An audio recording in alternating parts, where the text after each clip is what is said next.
Hi everyone and welcome to my channel. I'm really happy to be sharing with you today my first ever pattern that I've designed, the seabreak top.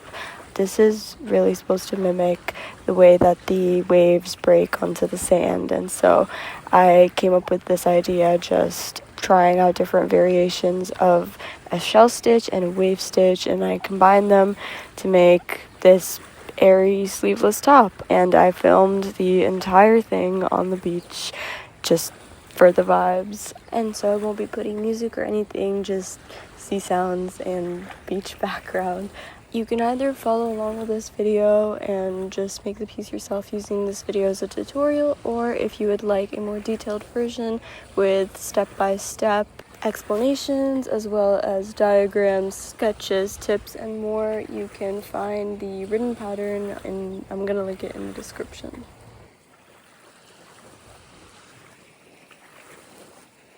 The first thing I needed to complete this project was a 3.5mm hook. You can also use 4mm if you want a looser stitch. You're also going to need stitch markers and measuring tape. As for yarn, recommended material is cotton because it's breathable, so good for the summer, but also easy to work with. You're going to need 3 colors, a beige-ish color, a light blue, and a dark blue. My yarn brand was pretty niche, but if you head on over to the description, you will see some yarn brands that worked well for my testers, as well as recommended amounts of yarn per your size. And of course, you're going to need scissors. Okay, so the first step is chaining your foundation. You're going to be using beige yarn for this, and you should chain a multiple of 7 until it is your desired neckline.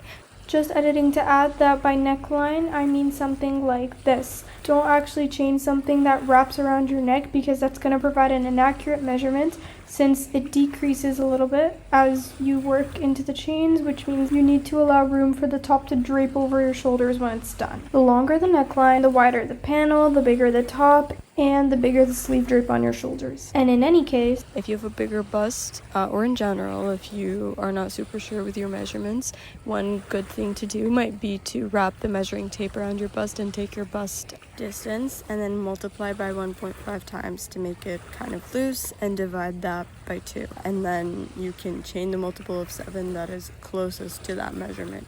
You can also just eyeball it and chain, and if it looks like a good neckline, do it, because it's a made-to-measure top, so it's whatever floats your boat.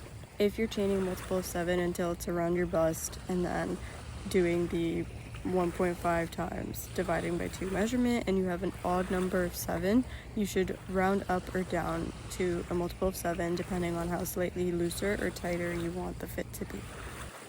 Once you've figured out your foundation chain, you should turn your work, and then you're going to do a full row of half double crochets. So you're going to chain 3, and then in the third chain from the hook and in every stitch across, you're going to do a half double crochet. So if you don't know what that is, you yarn over and then you pull all 3 loops as I'm doing right now. So you're going to continue that all the way to the end of the row.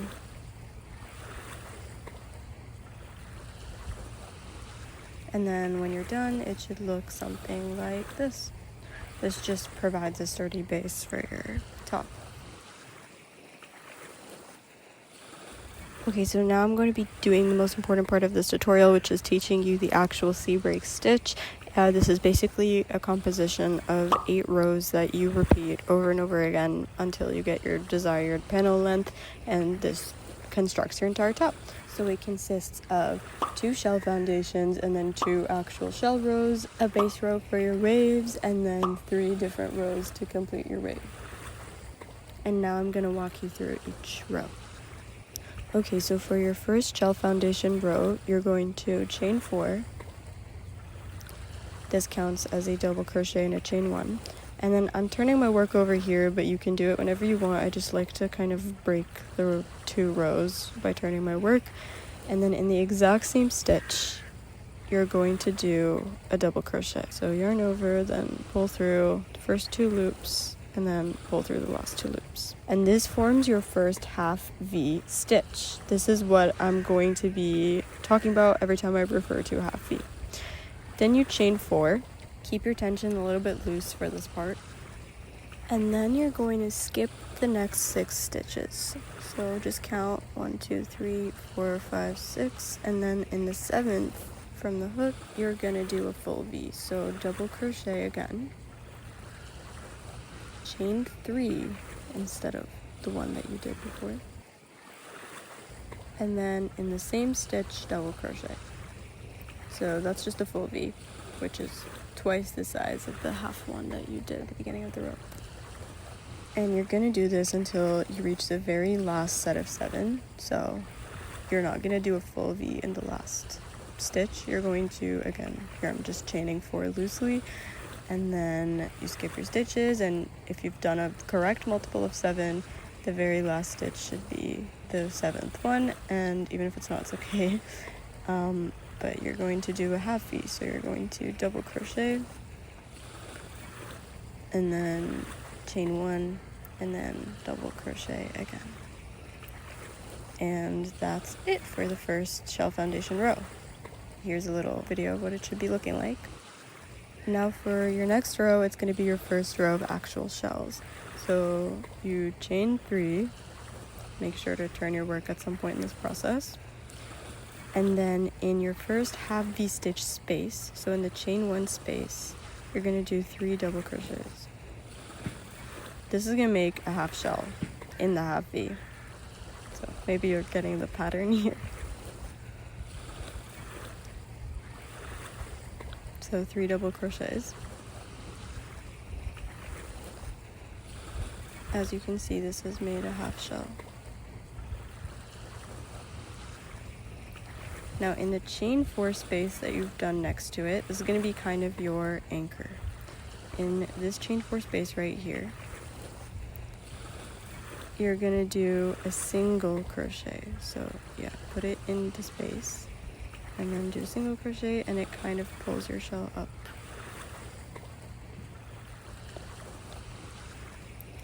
Now we're going to be working full shells in the full V's that we've done. So we're going to double crochet 7 times in each V. Just in the space that I'm crocheting right now, you're just going to double crochet 7 times.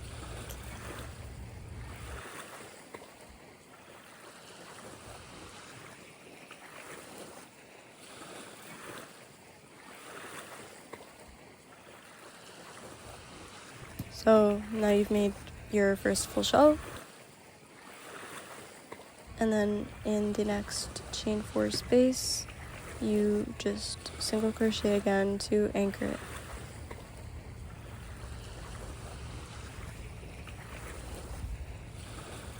Again, for the rest of the full V's, you're going to do your 7 double crochets in the chain 3 space until your last half V. So don't do your last one yet.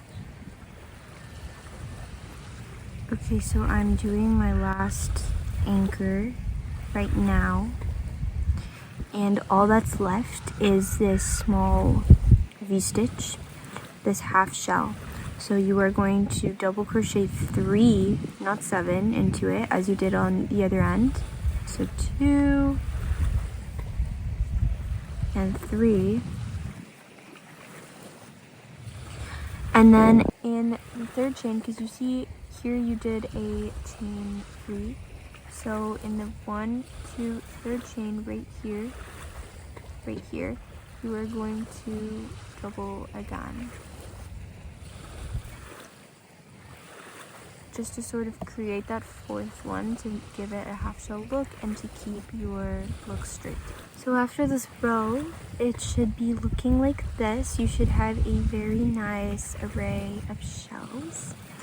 And just to give you guys an update, it's like 7 right now, and the sun's looking, it's coming up. It's starting to get real sunny. It's starting to look like the day. Alright, so for your next shell foundation row, it's going to be very similar to the first one, except you're just going to be doing it on top of a row of shells instead of on top of a row of half double crochets. So you're going to chain 4, and then turn your work, or do it before, and double crochet in the same stitch like you did the last time. That makes your half V. chain 4 a little bit loosely again, and instead of skipping 6 stitches this time, you're going to be skipping 7. So an easier way than counting how many stitches you skipped is to find the middle of each full shell you've done. This should be pretty obvious just because it's right, like it's kind of popping out from the rest, but you can also find it by counting the 4th double crochet from either direction. Once you found that chain, you're going to do your full V in it, so double crochet and then chain 3 and then double crochet again.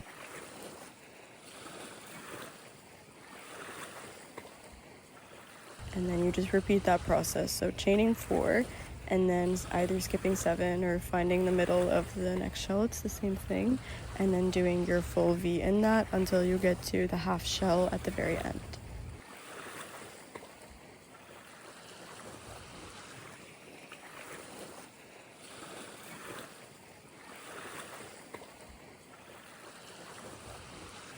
Okay, so you should have a row of V's looking like this, and then in your very last chain over here, you are going to do your double as normal. Then you are going to chain only 1 because it's a half V, and then you will double again. And now you should have a finished row that looks kind of like this. Finished row of V's that you will be putting your row of shells on. Now you've reached the second row of shells, and that's going to be the exact same thing as the first row of shells.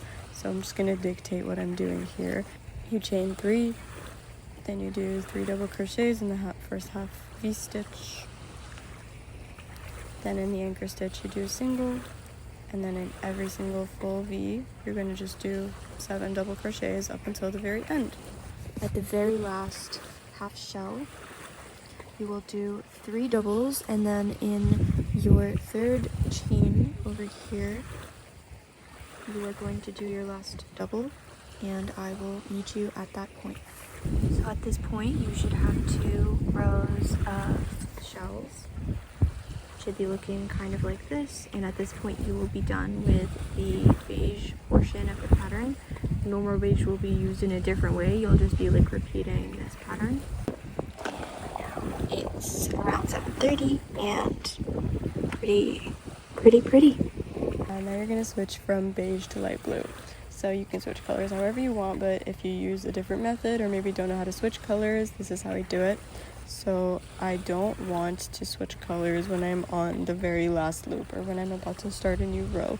I want to have 2 loops left on my hook. So, you know, if you know this well, then you might have just stopped when you had 2 loops left in your last double crochet. Otherwise, undo 1 loop and you should have 2 left on your hook.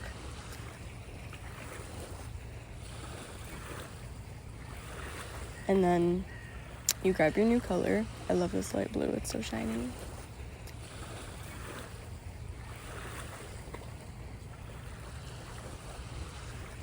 And pull it through as if you're completing that last double crochet of that last row. And then since we won't need the beige for a while, I snipped off the beige, and just to fasten everything, tighten everything, I tied a knot between the light blue and the beige. So now, before we get into the actual waves, we want to have a sort of base row to mimic the waves crashing. So I'm chaining 1 over here, and then in every single stitch until the end, you're going to do a single crochet.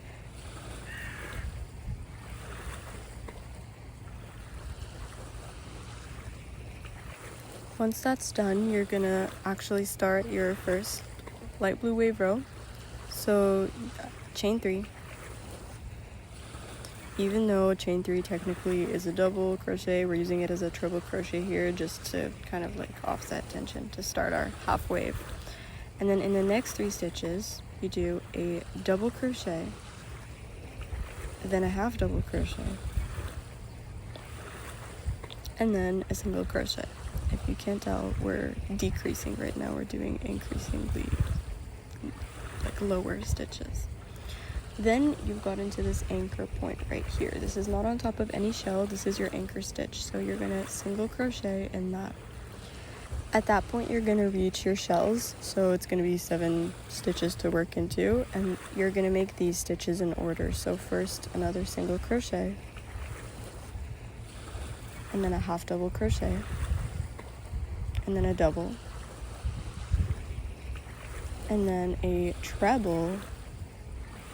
If you don't know how to do this, you yarn over twice before putting it through, and then you loop through each 2 hooks individually. So the treble is the peak of your wave. Now you've made another half wave, and you're going to finish it off the next 3 stitches, double, half double,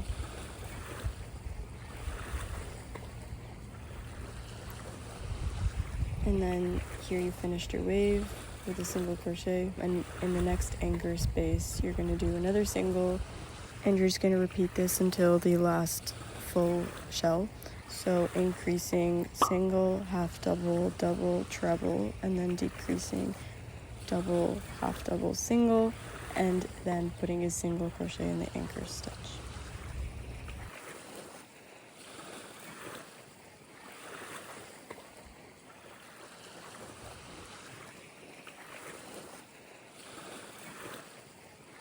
As you're working, it should be forming a sort of wave shape that looks kind of like this. It might not be obvious right now, but the more you pull it with the next rows, the more it's gonna be super obvious.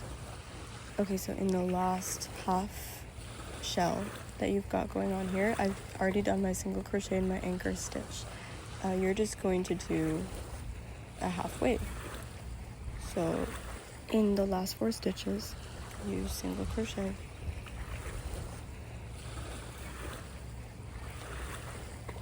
and then half double,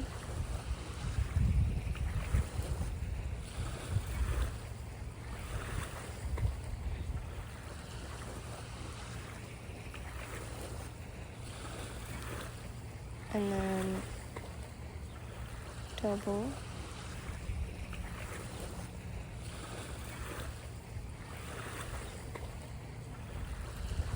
and then in the very last stitch you're going to do a treble crochet to end it off.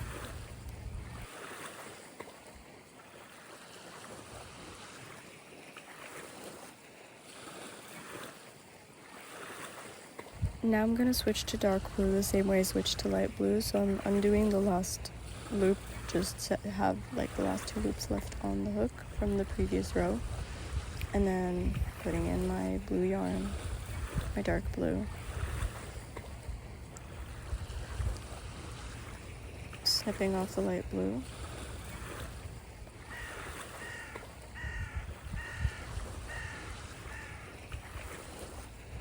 Tying them together, and I'm done. So now you're going to do your second row of waves, and it's basically going to be the exact opposite of the one below it. So wherever you increase in the one below it, you decrease with the dark blue one. Chain 1 and turn your work, and then single crochet in the same stitch on top of the previous row's treble crochet. And then in the next 8 stitches, you're gonna complete the following. Half double crochet,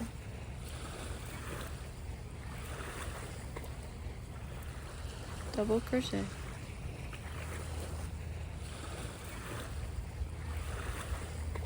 treble or triple,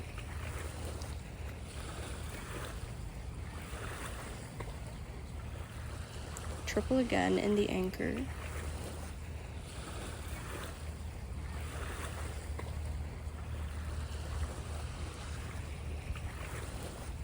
triple a third time to start a new wave,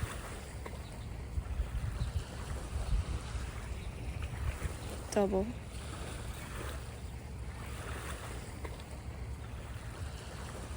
half double, and then a single, which should be at the peak of both the wave and the shell below you. So at this point you've made a wave that's kind of opposite to the one underneath. As you can see, the peak of the dark blue is where the bottom of the light blue is, or like where the anchor is. And whenever you do 3 single crochets in the one in the light blue row, the dark blue row has 3 triple crochets. So you're just gonna do the same progression in every 8 stitches until the end. Half double,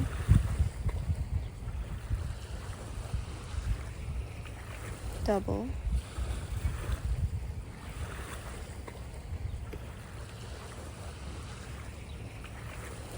triple, triple in the anchor, triple to start the next wave,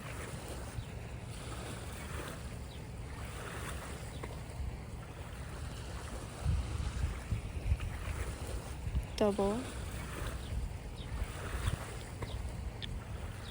half double,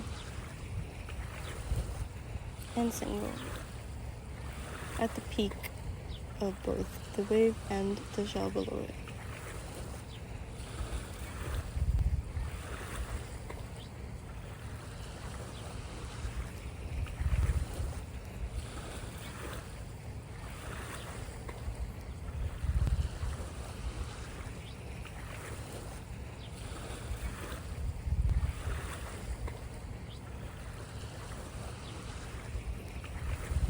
Okay, so now I've reached the end of the row, so here's the very last half double.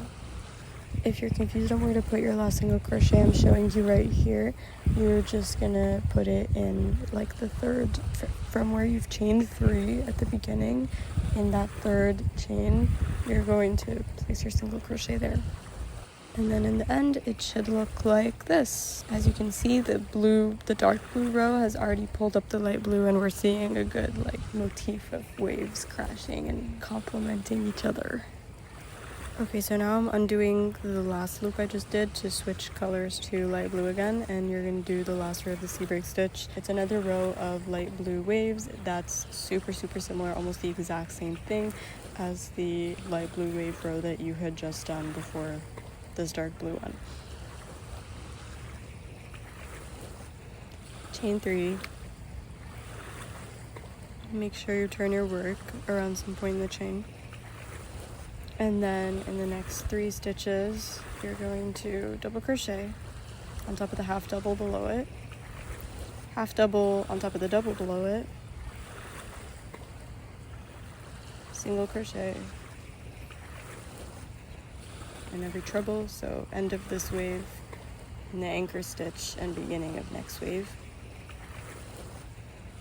And then repeat that opposite increase-decrease pattern that you should know super well by now. You can also just go back to the row before it if you're confused on how to do it, up until the last 4 stitches where you're going to do the single, half double, double, and then treble progression that I showed you when we were doing that row at first. Here's me showing you how to do the end in case you're a bit confused on where to put your stitches. So that's the very last treble right there.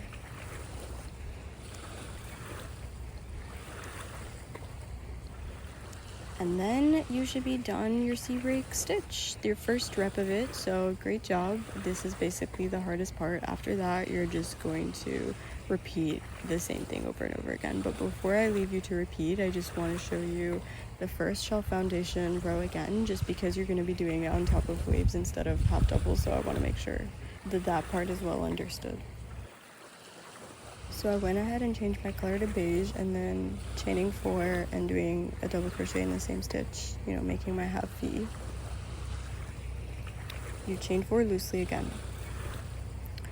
However, unlike the first row of shell foundation that you did, instead of skipping 6, you're going to skip 7 this time, just like the second row of shell foundation that you did. And again, you can either find the peak of the last shell and the light blue shells, because the light blue and the beige are in alignment, or you can just skip 7, and then in the 8th stitch you're going to do your full V. Again, double crochet and then chain 3 and double crochet again. And so for the rest of the row, you're not going to skip 6 stitches, you're going to skip 7, and you're going to place your full V after doing your loose chain 4, obviously, into the peak of the shell or the light blue wave in the 8th stitch, not the 7th.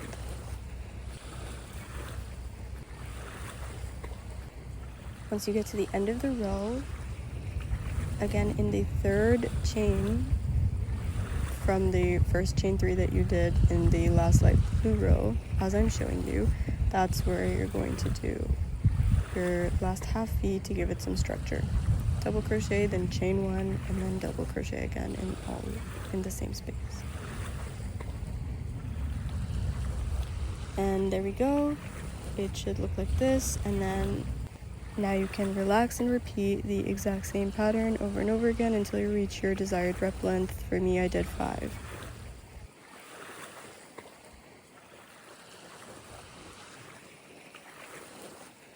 So that's how you make one panel. You're just gonna make another one that's like completely identical. The front and the back are basically the same panel in this piece.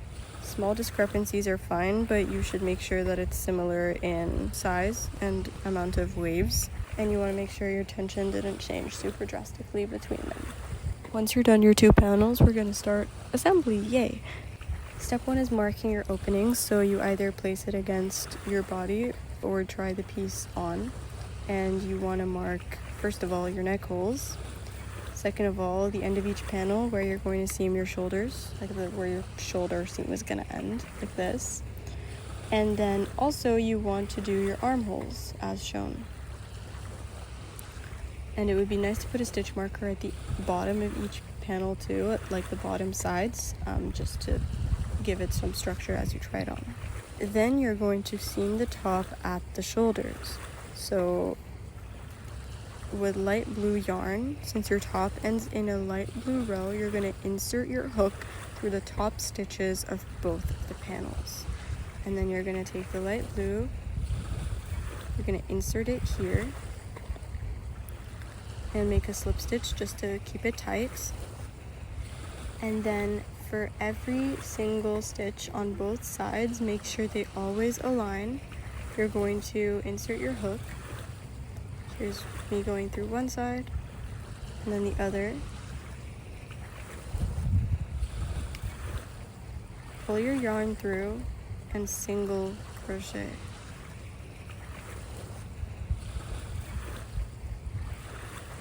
Slip stitch through one side, through the other, pull your yarn through, and single crochet. And you're going to complete this until you reach your stitch marker. And it should look like this at the end. And then obviously you're going to do this on both sides, and at the end, like when you're done each side, you're going to fasten off and reinsert where you want to. Okay, so next step is bordering the armholes. You can either continue from where you finished on one shoulder seam, or you just have to reinsert your yarn, doesn't matter. You should have sectioned off where you want your armhole to be. It should be symmetrical, so the same on both sides of the actual top, but also it should be aligned with the panels. So the stitch on the front panel and the stitch on the back panel should be the ones that you've stuck together with the stitch marker. So you're going to be working in the side stitches, which are a bit more uneven, so it's going to be sort of a tougher step, but basically you're going to take your light blue yarn, and in every single side stitch that you see, you're going to single crochet. Try to keep an even space, and so basically just don't do 3 single crochets like really close to each other and then skip a bunch of stitches and do one. Even though it's like a bit tough, keeping an even tension and even space between the single crochets is the best way to make this look as good as possible.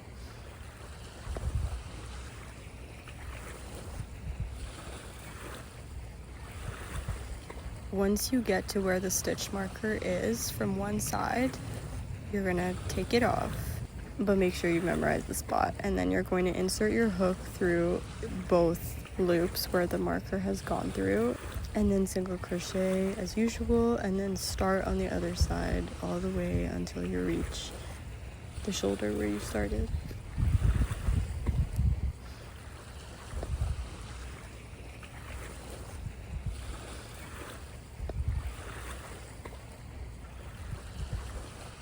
When you're done one armhole bordering, it should look like this, and then make sure to do the other side. Okay, and the last step that requires seaming is just from the bottom of the armhole down to the end of your piece, the bottom of your piece. So you're going to insert your hook at the bottom of the armhole again, and just insert either blue or beige yarn there. It's going to be somewhat visible either way, so just pick which yarn you want to show through. I chose light blue just to stay consistent with the color I've been seaming with so far. And basically you're going to do the same thing as you were doing when you were bordering the armholes, except instead of putting it through the side seam of one panel, you're going to put it through the side seam of both. So again, this is a bit tricky because the seams are uneven, so just do your best to make sure that the loops that you're pulling through on both panels are aligned with each other. And once you pulled through each loop, you're going to single crochet, and you're just going to do this all the way until the end. Keep in mind that this single crochet is how it looks like inside out, so when you're done, it should look like this inside out. And then right side in, it should look like this.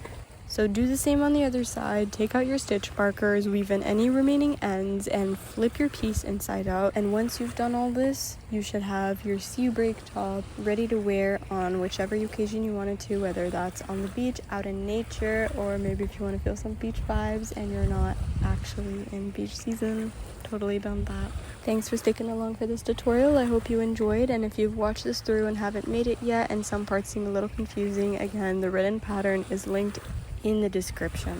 I'm going to consistently be posting patterns for all the different seasons, not just summer tops. So if you like my content, then make sure to like and subscribe and follow for more patterns, both in video form and in written form. And thanks again.